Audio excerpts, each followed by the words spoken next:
Thank you all for being here at the High School English Department collaboration this afternoon. Today we're going to be reviewing the curriculum work that has been developed so far for the new critical analysis of the cultural impact of athletics class that we're developing for seniors for next year. So as you are aware, one of the criteria for approving these courses to go forward was that they had to be approved and accepted by the NCAA clearinghouse. And they had some questions about this course in particular, so Heather has been working hard to develop some additional information to try to meet their expectations. So our goal this afternoon is for you all to evaluate the curriculum resources that have been developed so far, which I'll go over here in just a second. Evaluate the quality of those documents relative to the NCAA expectations. And then also, since this is a course that students can take in lieu of English 4, ensure that the expectations and the curriculum and the standards are aligned to those for English 4. And then compare the rigor of the course as it's been outlined in the information here relative to English 4 expectations vis-a-vis the scoring scales that we have for English 4. So those are kind of the pieces that we're going to do today. It's not, pretty straightforward. I will give you all the information that you need so that you can do that. So just to review, I'm going to give each of you a copy. This is what we have from NCAA in terms of their standards or their expectations when a course is sent back for further review, I guess, I'll put it that way. When NCAA says that they need additional information about a course, this is the documentation that has to be provided. And it's in this 5-page document.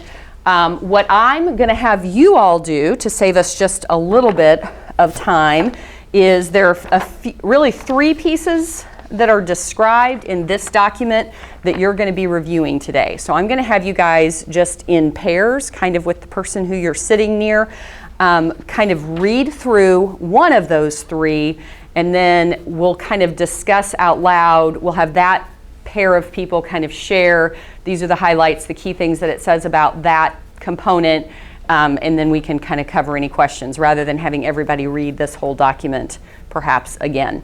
So the first thing that we're going to be talking about is a course description. You will have the course description for the Fort Osage class to look at. So if I could have the 2 of you read and review what it says about course description and then be prepared to just kind of quickly summarize that for your colleagues here in just a minute.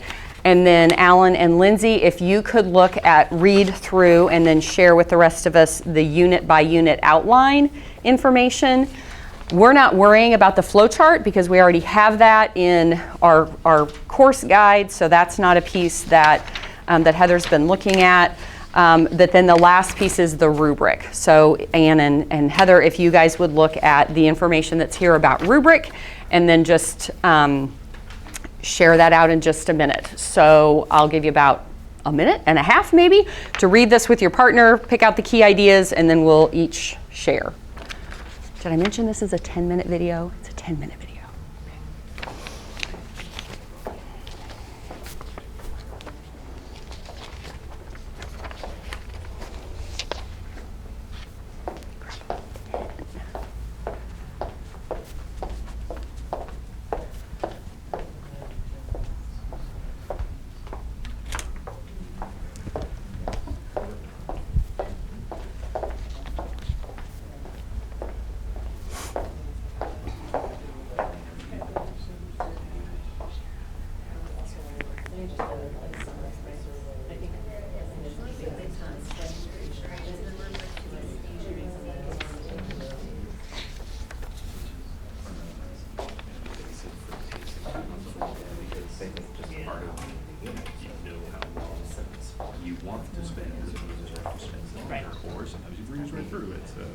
We know that those are suggestions, but right, to make sure that we give the most official, complete version of this. That categorizing skills they're looking them what for. they want.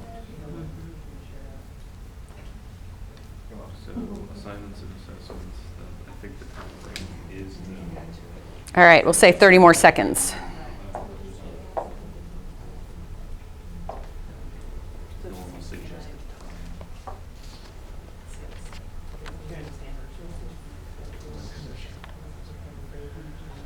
These example scripture. Don't do core standards.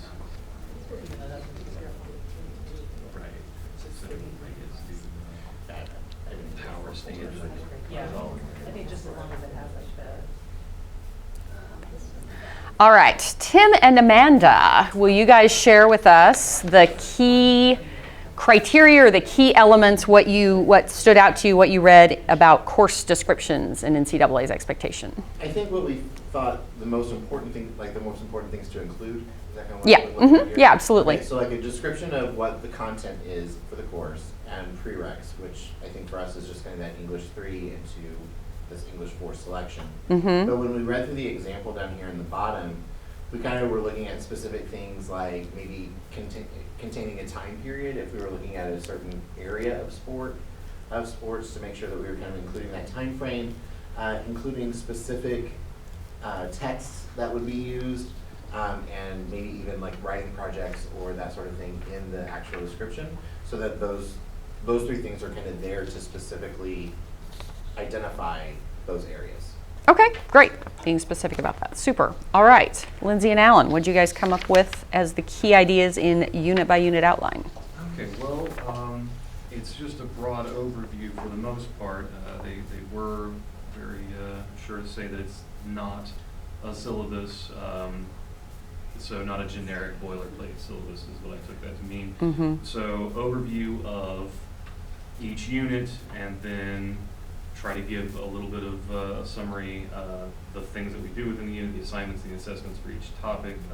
We found it particularly interesting, the time frame, so that it's not necessarily a day-by-day account of what happens, but maybe more of the time frame, or like the idea of making sure that we have an elastic amount of time to put on there, and not just the rigidity of that. Mm-hmm. Not a day-by-day, but a yeah, just to make sure that 4 to it's 5 week. accounted for. Mm-hmm. Okay, all right, great. And last but not least, what do they say about rubrics? Or we're using the term scoring guide, but what do they say? So when examining the scoring guide, Heather and I identified 3 components that we felt were represented here. We felt that it's clearly standards-based. There's no grade represented, there's definitely standards.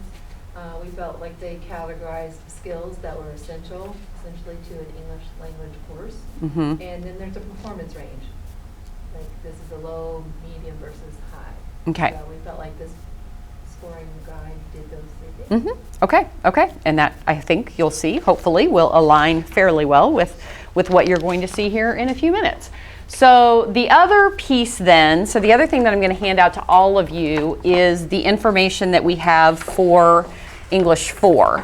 So these are the power standards and the scoring scales for English 4. So this is the existing course that kids can take to receive this credit. And so on the front 2 pages, you've got what the standards are specifically as written, in case you, like myself, cannot just read the code and like automatically know and recall what that standard is. So you've got a list of the power standards on the first 2 pages, and then you have each of the scoring scales, hopefully in order, unless I dropped them and then they're maybe not in order. But so for each of the scoring scales, as is the case with all of our scales, the most detail is in place for what a score of 3 looks like and what a score of 2 looks like.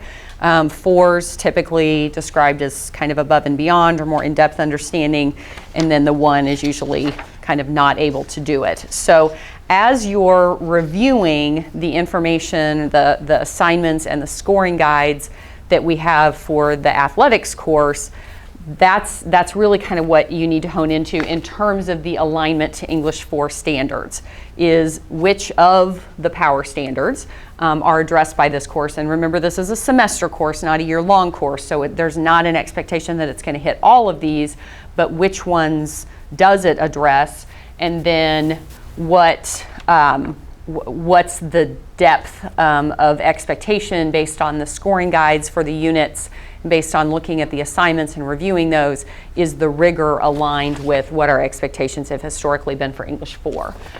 So what you then have, and Heather graciously made a copy of the whole set of stuff, which I think we'll kind of start with by looking at. So for the critical analysis of the cultural impact of athletics class, you've got in this packet the course description. You've got the outline, the units of study. Okay, and then beyond that you have, just keep going for now. And then you have for 3 of the 4 units, I think we're still working on 1 of the units, but for 3 of the 4 units, you have a scoring guide. Hold on a second. Oh, okay, you did, yes. So you've got an assignment and you've got a scoring guide. She copied hers in the opposite order of how I copied them. So for Unit 1, you've got the kind of the culminating assignment for the unit and the scoring guide for that assignment. And then you have the same information for Unit 2 and Unit 4. And then Unit 3 is a little bit of a work in progress still, okay? So our goal for today, in terms of looking at the alignment, is to look at how well the curriculum resources that we have right now for the cultural analysis or critical analysis of athletics course, how well they align to the NCAA expectations, and then how well they align to the English 4 standards and scoring scales. So what I'm going to ask you to do, and since we have 3 groups, we're just going to start with, we're going to do 3 teams instead of 4 teams, obviously based on the number of folks that we've got here. So I'm going to have Tim and Amanda look at the course description and the outline specifically, and I have a fresh copy that just has those 2 documents so that you can write notes and provide feedback on this document and then get that to Heather. Okay, so I'll give that to you in just a minute. And so what you all are going to do are to look at the description and the outline. Do they meet the NCAA expectations? And is the course aligned to the English 4 standards? So looking specifically at those standards and how well what we have included in the new course.